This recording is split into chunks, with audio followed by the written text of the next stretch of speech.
आजादी सहाफत पर एक और वार, इम्पोर्टेड हुकूमत बौखलाहट का शिकार। कप्तान की मकबूलियत का खौफ हुकूमत के सर पर चढ़ गया। हक और सच की आवाज उठाने पर बोल को एक बार फिर ताले लगा दिए गए। बोल न्यूज और ARY न्यूज की एक बार फिर बंदिश करके आजादी सहाफत का गला घोंट दिया गया। फवाद चौधरी ने ट्वीट में कहा कि इमरान खान की तकरीर नशर करने की पादाश में ARY न्यूज और बोल न्यूज की बंदिश पाकिस्तान में इजहार आजादी की हालत जार बता रही है। यूँ लगता है अदालतें बेबस हैं और कानून लाचार हैं। हम इस बंदिश की शदीद मजम्मत करते हैं।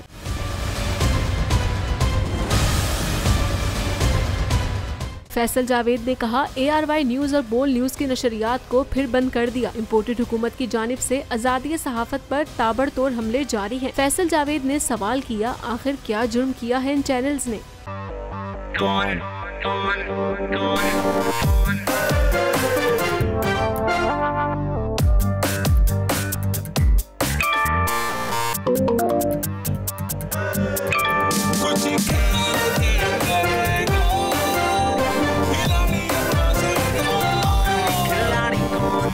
यहाँ सबको सब कुछ चाहिए, फेम और पैसे।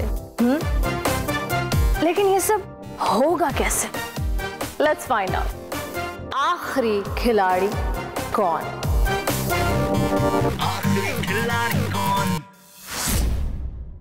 सबसे ज्यादा व्यूज, सबसे ज्यादा रील्स और सबसे ज्यादा रेटिंग के साथ बोल अब भी नंबर 1 पोजीशन पर बरकरार। सब्सक्राइब करें और बेल दबाएं ताकि कोई खबर रह न जाए।